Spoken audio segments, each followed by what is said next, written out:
এই রে, সামনে ট্রাফিক পুলিশ। এই বেটা, তোর মাথায় হেলমেট কই? হেলমেট তো নাই স্যার। কাগজপত্র দেখ। স্যার, কাগজপত্র তো নাই। আচ্ছা, হাতে কিছু দে, তোকে ছেড়ে দিচ্ছি। ওকে স্যার, এই নেন 500। স্যার, একটা কাগজ ও দিয়েন, কারণ সামনে আবার অন্য পুলিশও ধরব। আরে এসব কিছু লাগবে না। যদি তোকে অন্য পুলিশ ধরে তাহলে বলবি চকলেট, তাহলে ছেড়ে দিবে। এইটা আমাদের ওকে স্যার। কিরে, তোর হেলমেট কই?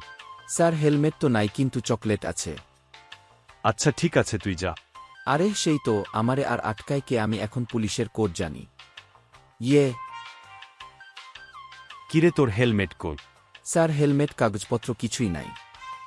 ওরে বেটা, তাহলে তো মামলা খাবি কয়টা দে। স্যার, আমার কাছে চকলেট আছে। ওহ বুঝছি, গাধার বাচ্চা, চকলেট ছিল কালকের কোড, আজকের কোড আইসক্রিম।